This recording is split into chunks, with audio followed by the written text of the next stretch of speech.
I wonder if you ever noticed our minds are very rarely very quiet.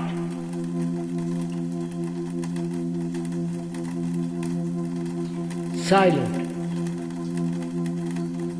Having no problems, or having problems, putting them aside for a while, and having a free mind, a mind that's not cluttered, a mind that's not stretching out, not seeking anything, but absolutely quiet, silent, and perhaps observing not only what is happening in the world, but also what is happening in the inner world, in the world of one's own existence, one's own attitudes, travails, just to observe. I wonder if one has ever done this kind of thing. Or we're always seeking, searching, asking, analyzing, demand, trying to fulfill, trying to follow somebody, some ideal, and so on. Or try to establish a good relationship with another.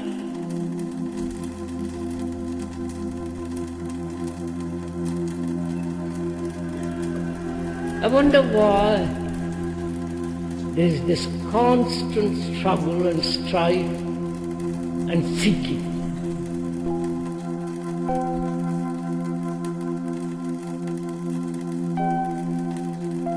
One goes to India, I don't know why, seeking something extraordinary that's going to happen when you go down to that country. Follow somebody who tells you to dance, to sing, to do whatever you want. And there are those who try to force you to meditate in a certain fashion, accept authority, do certain rituals, shout when you like, and so on. Why are we all doing this?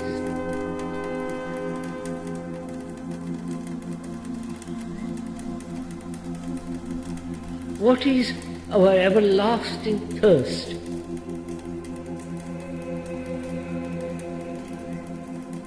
What is it that we are seeking? If we could go into that a little bit,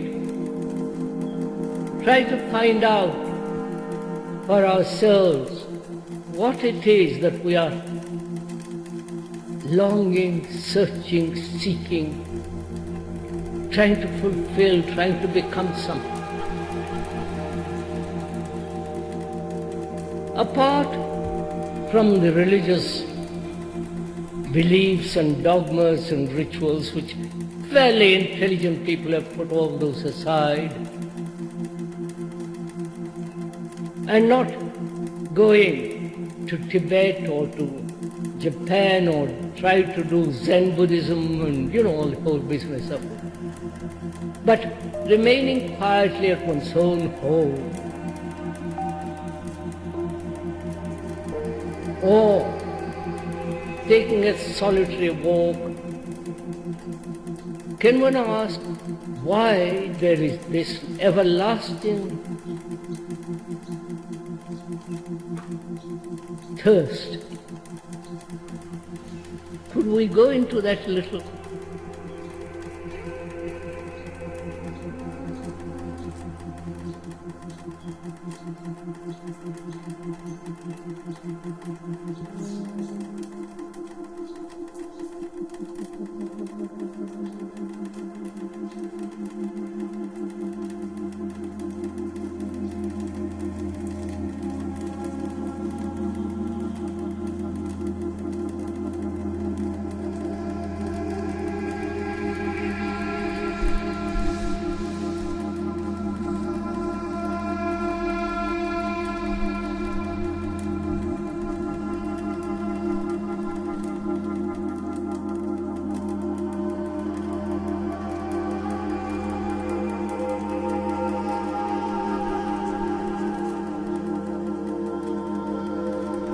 as we pointed out,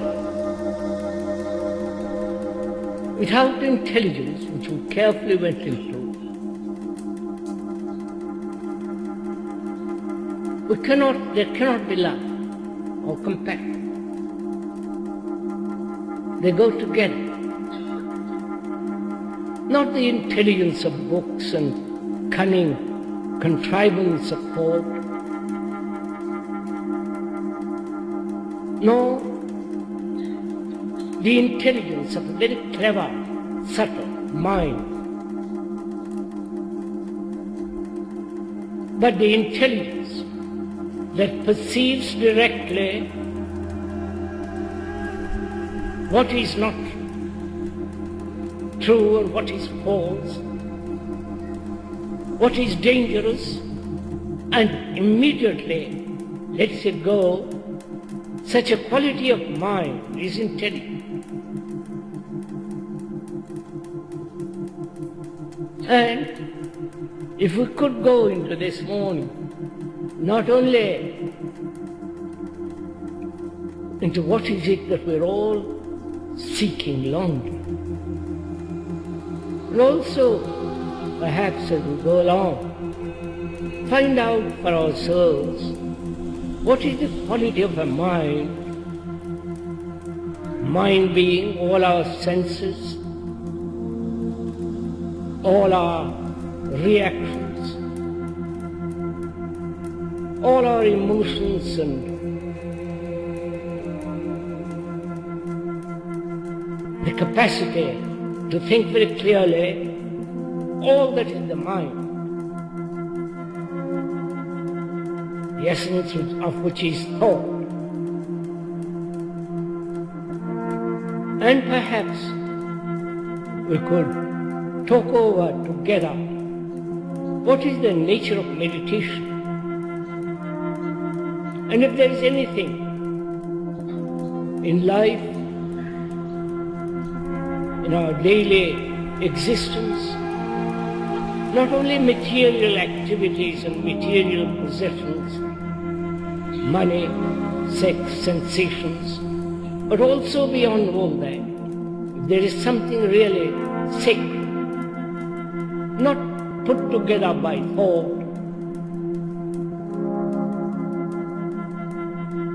not the images that thought has created in various forms, in various cathedrals, temples, and so on, but actually for ourselves find out, perhaps through meditation, being free of all illusion and deceit and thinking very honestly, if there is something that is really sacred, which is the movement of meditation. So first, let us inquire, if we may, think together, what is it that we are hungering after?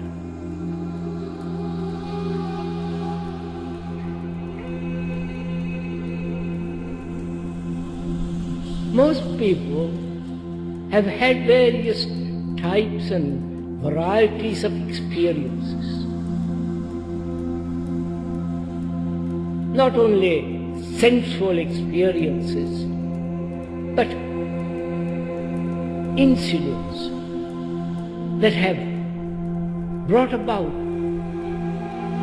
various emotional, sensational, and romantic movements, but also these experiences that one has had are rather trivial, and perhaps all experiences are rather trivial.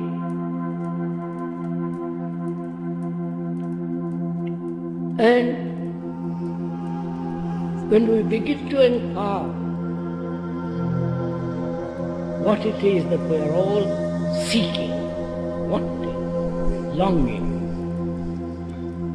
is it a superficial, mere sensory or something which desire seeks, which must obviously be rather superficial. And can we, in thinking over together, move from the superficiality to a more deeper, wider inquiry? Right? That we are, you and the speaker are thinking out together.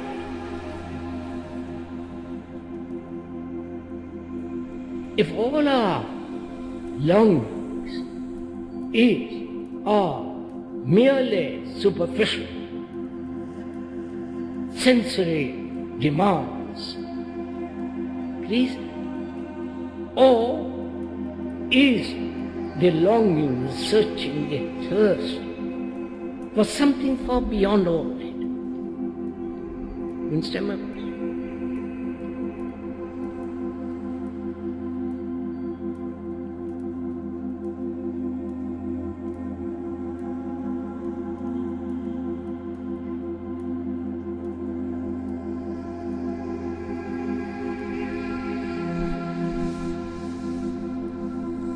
How do you inquire into this?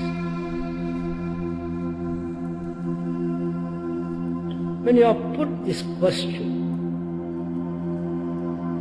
whether your inquiry, your longing, is merely superficial, such as wanting more money, better relationship, trying to fulfill, trying to become happy, trying to, superficially, on the surface. How do you inquire into it? Through analysis? Analysis is still the same movement of thought. Looking back.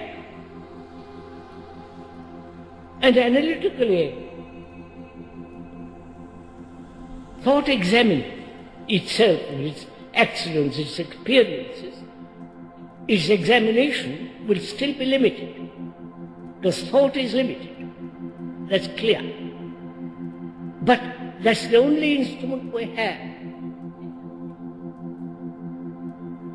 And so we keep on repeating, using the same instrument, knowing that it's limited, and knowing that it cannot solve the problem, or have the capacity to inquire very deeply, and yet we keep on doing this, right? We never realize, I think, that this instrument, however blunt,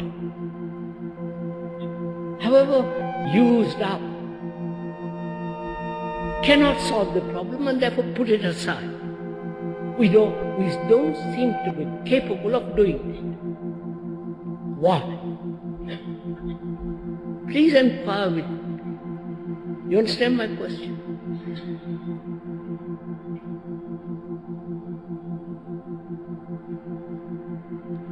Thought has created the technological world.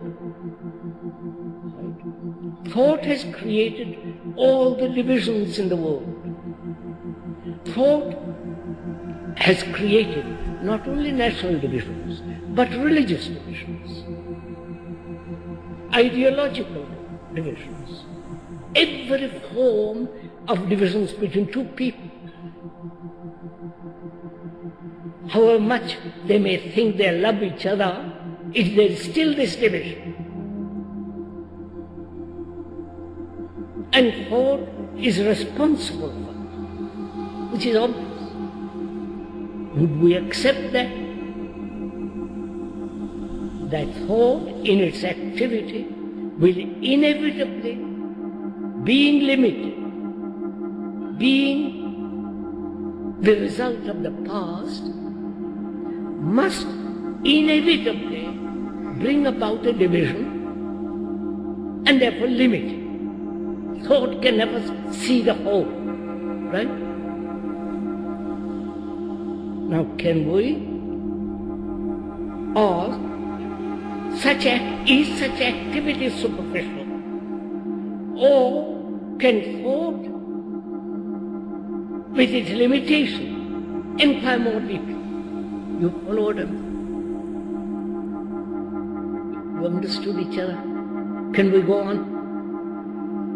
Please, it's not verbal explanation.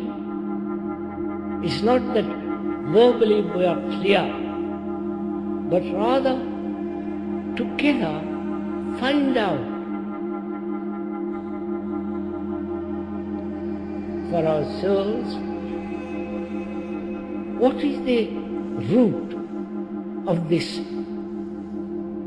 hunger, great desire to search, to find, this constant movement out and in. This is obvious, right?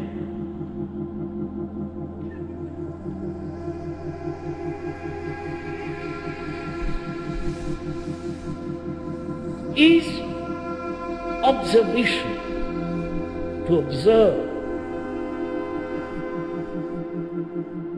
the instrument of thought? You follow? Please go into this little bit with me. To observe, does that involve the movement of thought? You may observe, then conclude, conceive, create through that observation. The creation, the activity through that observation is the movement of thought. That's what we generally do. I see that color, one sees that color, there is the observation of it. Then like and dislike, prejudices, all those are the movement of thought. Right? Can one observe without any of the movement of thought?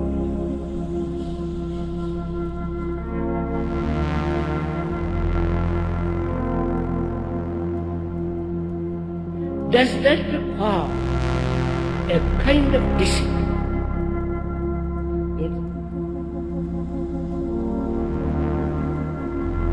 Discipline, the root of it is to learn.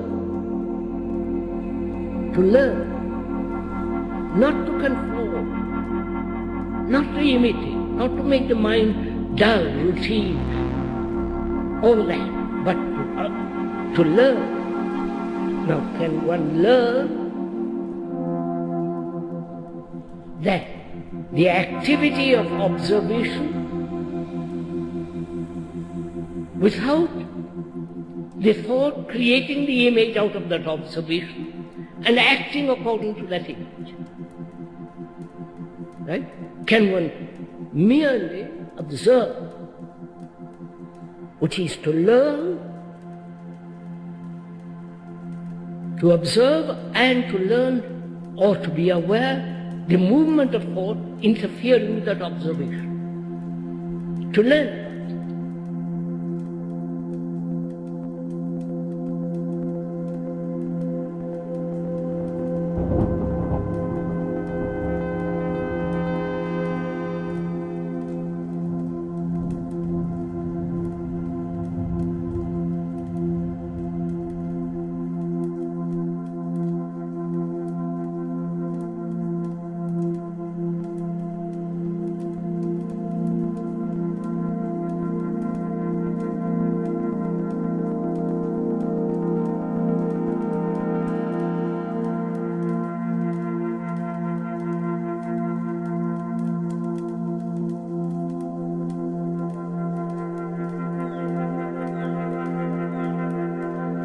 So, we are saying, when there is observation, into, say, our longing, our thirst for something, can you observe without any motive? Motive being the past, which may be the desire, the conclusion of thought, without the past not interfering with the actual observation.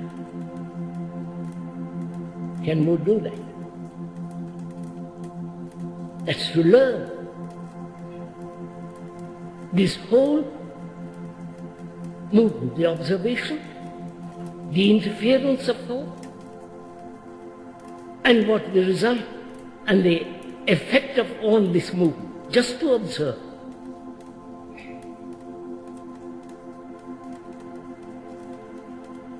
One wants to learn.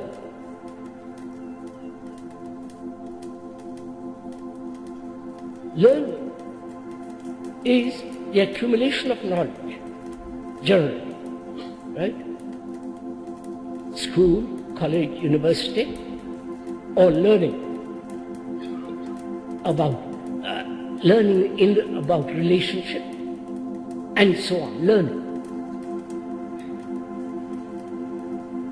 Having accumulated knowledge, then act. Right?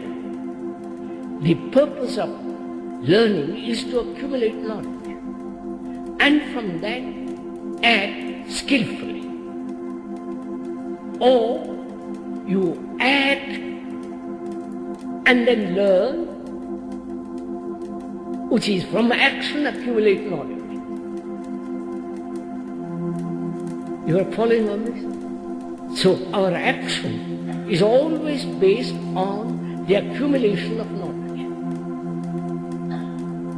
Right? Acting and learning from acting and accumulating. Accumulating knowledge and acting. Right?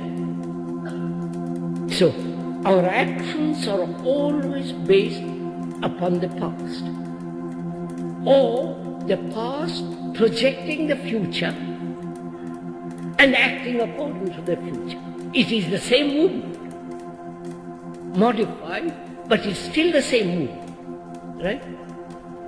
I wonder if you're following on this.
We are pointing out something entirely different. Understand? Accumulating knowledge and then acting. Accumulating knowledge and projecting from that knowledge the future and acting from the future. So our actions are invariably the result of the past or the future. That's the action based on time. Yesterday, today, and tomorrow. Yesterday, meeting the present, which is today, modifying itself and proceeding. Right? Our action is based on that. So our actions are always incomplete. Obviously. Because in that there are regrets, a sense of frustration. They're never complete, obviously. Right? Now we are pointing out something else, totally different, which is an observation in which the past and the future doesn't exist. Just to observe, as one observes, is a good scientist, through a microscope, observing what is actually going on. Right? Well, when he observes what is actually going on, the thing that which he is observing undergoes a change, undergoes a movement. Right? Please listen to this. That one, can one observe the longing, the seeking, the urge, the intense energy that's demanded, just to observe that without the movement of the past. You have got it? Are you following on this? It's not terribly intellectual, please. It is merely logic, merely reason, and therefore rather sane. Sane, which means healthy.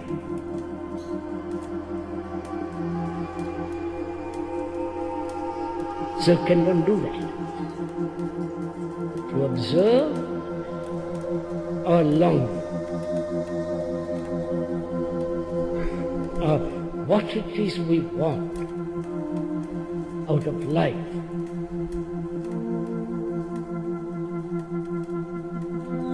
What it is we are seeking, hunting. Most of us are. Otherwise you all wouldn't be here.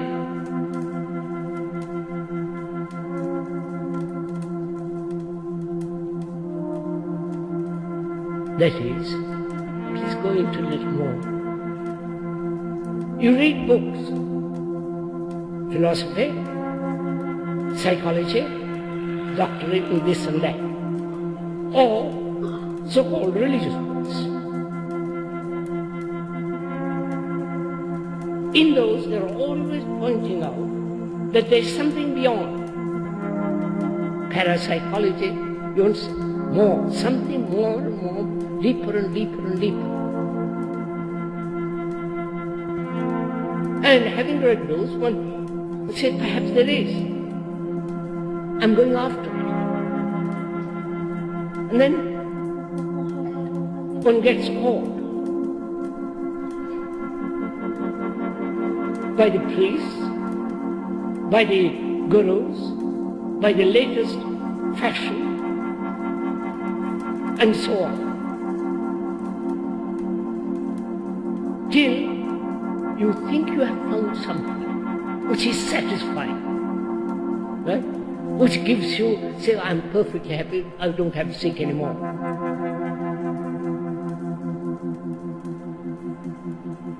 Which may perhaps be an illusion. And most people like to live in illusions.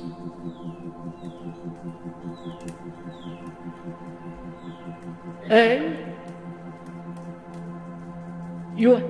all your search and your demands, your hunger, has not solved or brought about a good society.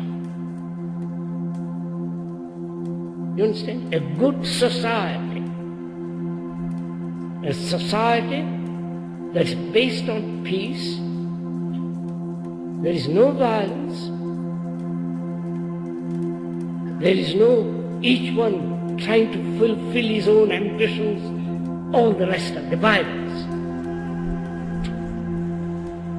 The purpose of our inquiry into all this is to bring about a good society in which we human beings can live happily, without fear, without conflict, Without all this, that is the intention of inquiry. Because society is built out of the relationship of people. If our relationship is not correct, precise, actual, then we create a society which is now, which is what's happening in the world. Right? So our inquiry into this, which is why human beings separate. You are seeking something, another is seeking something totally different. Each one is asking something different. Right? And therefore there is always this self-centered movement. And the society which we have created is based on this self-centered problems, self-centered ambitions, fulfillment, and self-centered discipline which says, I must, which brings about violence. We are inquiring into all that which we have, and also we are inquiring into a mind, your mind, mine. You understand? When we use the word mind, it's not your mind or my mind, mine. Because your mind is like the mind of thousands and millions of people. Right? Striving, struggling, demanding, following, accepting.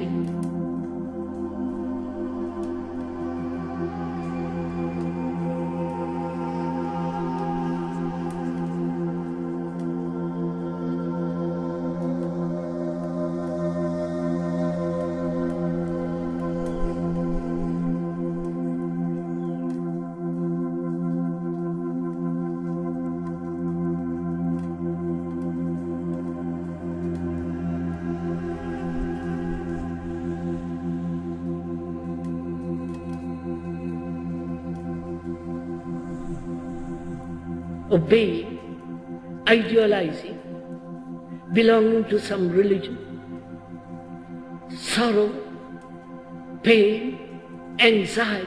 Your mind is that, and the other minds are like that. Right? So, your mind is not yours. It's the mind. I don't know if you see this. You may not see this because your vanity, your sense of individual importance may prevent this observation which is actual.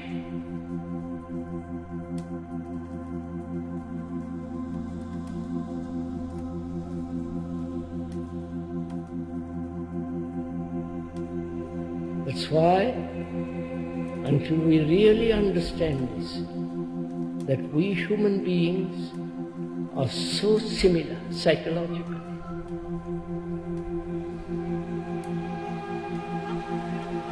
we human beings right throughout the world are so unhappy. They all pray, but prayer doesn't answer this problem. They are still unhappy, still striving, still despairing. This is the common mind.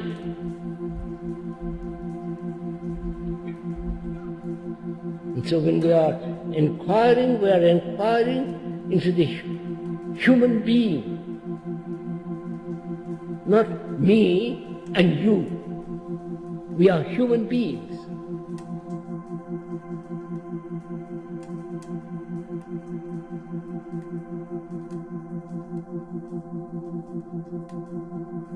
And in inquiring into that, can one observe the outward world, the divisions and all the rest of it, the terror, the danger, the politicians with their criminalities,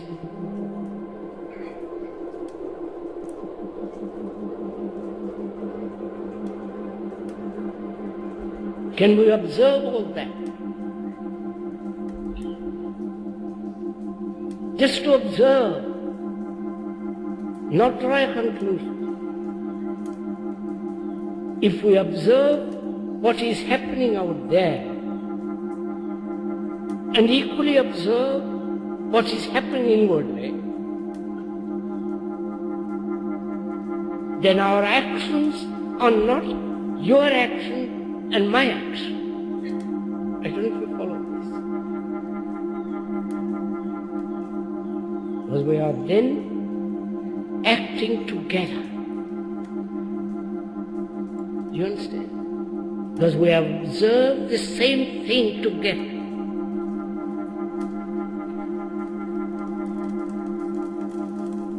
Now we are asking what it is that we are seeking. You understand?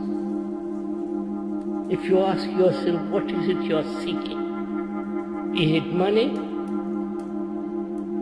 Is it security? Is it to be free from fear so that you can have everlasting pleasure?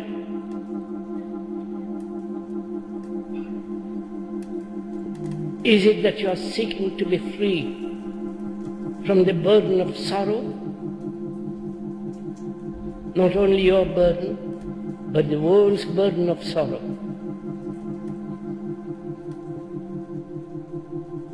Or are you seeking, apart from all the religious nonsense, or are you seeking something which is timeless?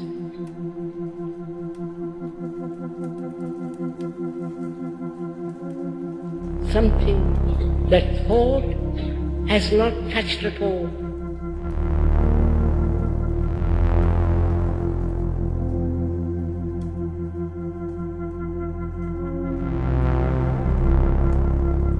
Something essentially original.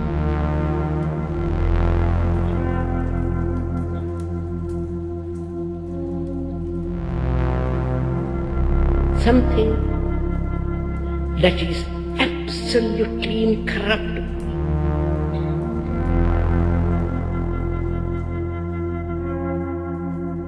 Find out for yourself as a human being, like the rest of the other human beings in the world, what is it one is longing, seeking, hungering after?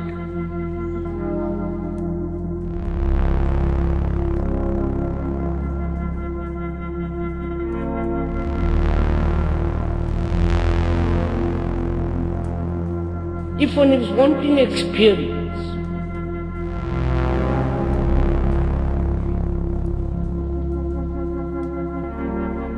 because one has had sensory experiences, sexual experiences, the experiences of various kinds, and when he said, that's enough, I've had all those, but I want some other kind. You follow? Some more. Is that what you're seeking? Some experience which will give you great delight, great understanding, an illumination, a transformation.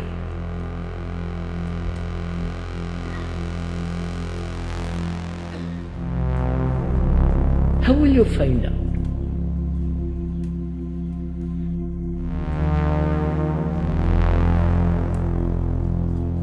First of all, to find out,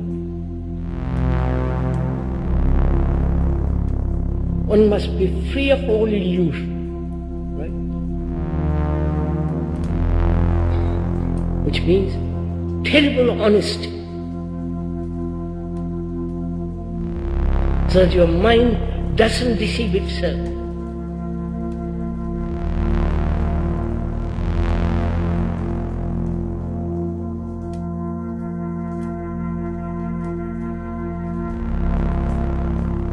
Not to deceive itself.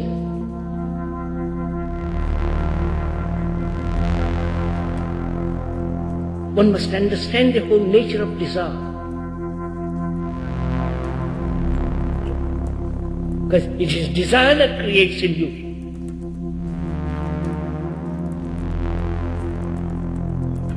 Through desire, one wants fulfillment. One hopes for something more.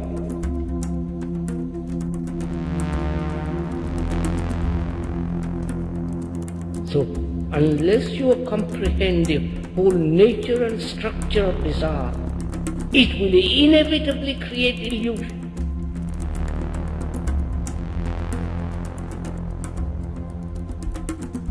So can your mind, having understood the activity of desire, know its relative value, and therefore be free to observe, which means to observe without any kind of illusion.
Nationalism is an illusion.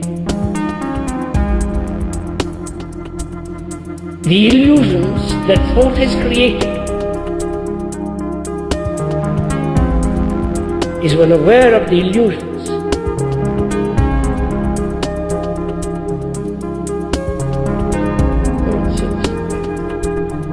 And when the mind is free of illusions, and so being absolutely without any hypocrisy, being clear,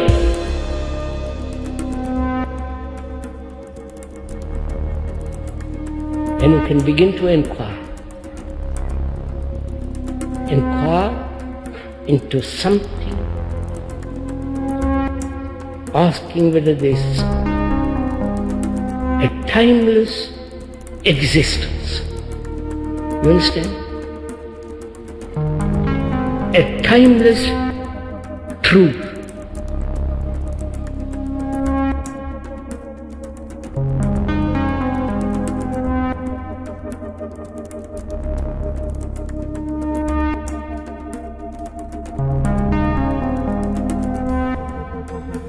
This is where meditation comes into being.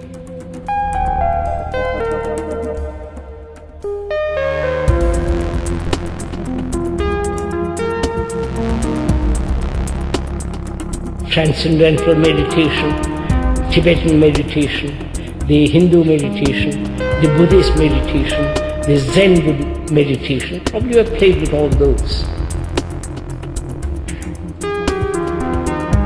All those, as far as one can understand, and the speaker has discussed this question with all the scholars of all the various surfaces, and their whole concept is that thought must be controlled.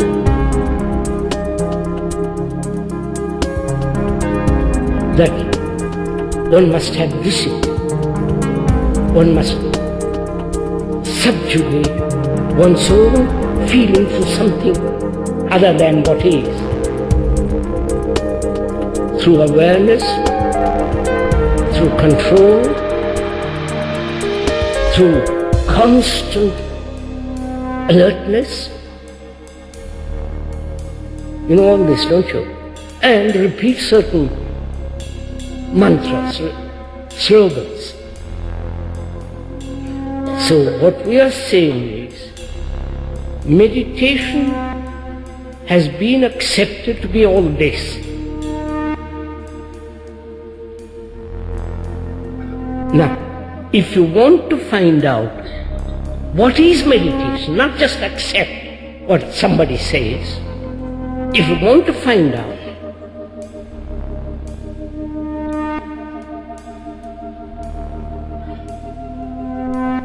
certain obvious things are necessary. There must be no authority.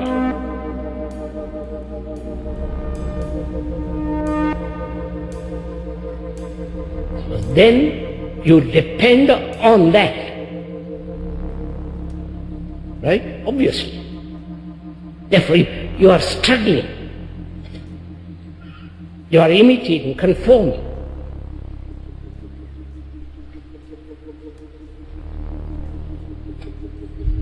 And one must understand the nature of control.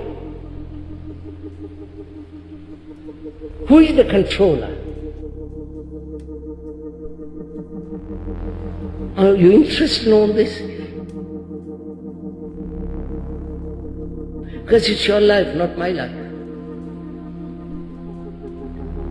It's your everyday life we are talking about. What is involved in it? Whether one can be free of all this chaos, confusion and misery. And this is the inquiry. You are inquiring, not me inquiring, you accepting. We are together inquiring, we are together taking the journey.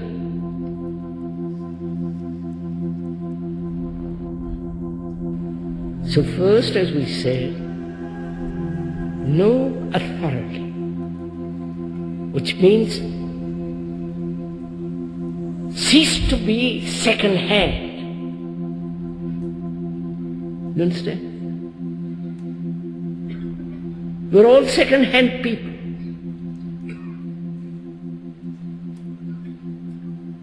Because second-hand being tradition.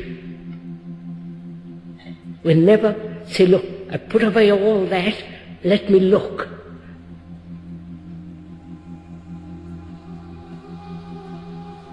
The next question is control. In childhood we are trained, educated to control, to suppress, or the other extreme, which is what is happening now. Do what you like. Do your thing. Which is the opposite of the other. So one must understand the whole movement of control. Is there a way of living? Please listen to this.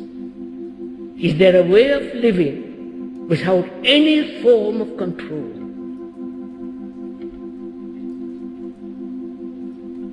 Which doesn't mean doing what you like. Either permissiveness or the other, indulgence. Is there a way of living? Please inquire this. Perhaps this is something new to you, in which not a shadow of control.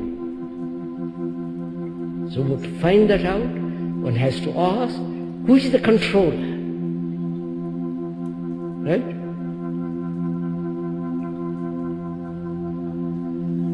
We are inquiring into what is meditation. Because perhaps if one can understand the nature of meditation, not the meaning of the word.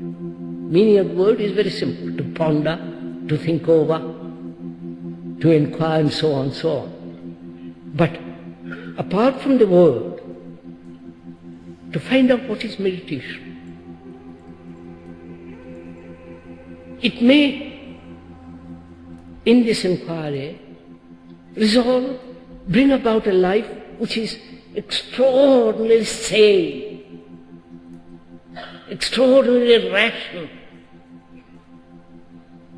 and may be able to find out something that is nameless, timeless. We are leading to that. So then, who is the controller? Who says, I must control my feelings, or I must allow my feelings to flow, and so on. Who is that entity that says, I must control? You understand? Control and the controlled. The controller and the thing to be controlled. So there are divisions. Who is this controller? Is it not still the movement of thought? Thought has said, please follow this. Thought has said, I have experienced this, I have learned this, all the rest of it, which is the past. So the past is the controller, right? And that which is happening now has to be controlled by the controller, right? You understand? Are you following all this? Or are you just going to sleep?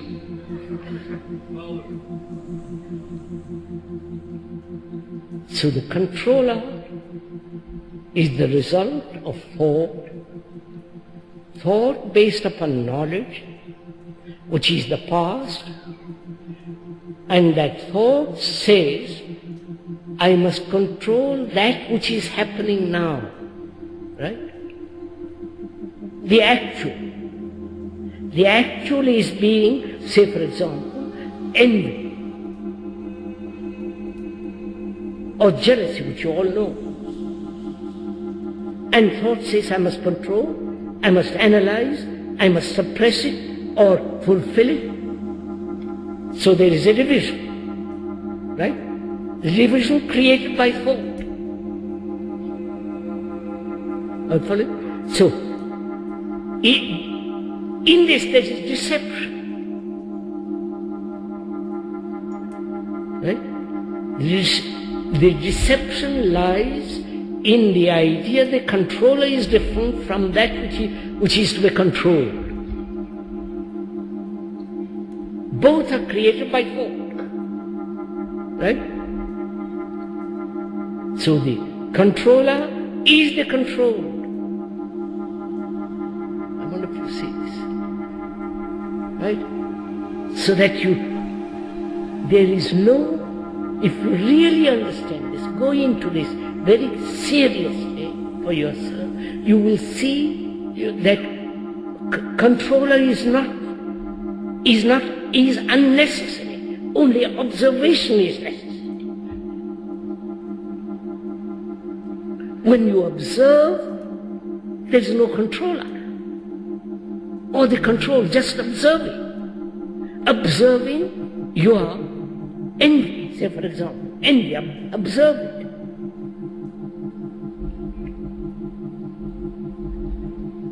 Without naming it,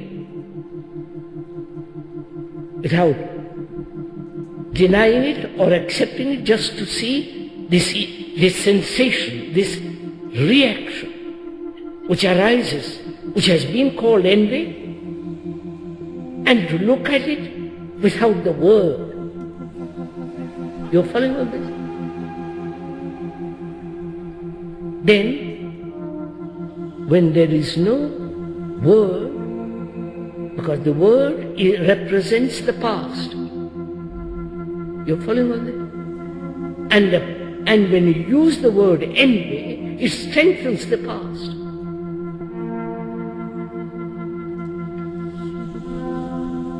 Right? Right? So there is a possibility of living without any sense of control. That there is a life without any sense of control.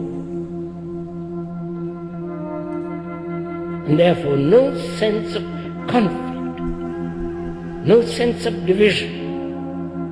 That can only come into being when there is only pure observation. Got it? Do it and you will see. Do it. Test it out.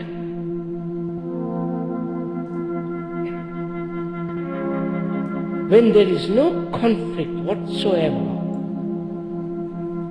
what takes place in the mind? You understand? Conflict implies movement, right? Movement is time.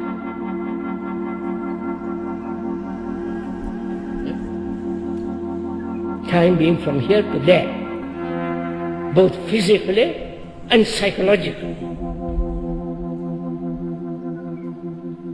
That is, the movement from the center to another center, or the movement from the periphery to another. You follow? There is this constant movement in all of us. Now, if you observe this movement very carefully, and as you observe what takes place in the mind, you following on this? First, you have understood no authority, the nature of thought being limited, and knowledge, which is stored up in the brain as memory, and that memory acting as thought in action. So knowledge is always part of ignorance. Right? We went into that. So what takes place in the mind?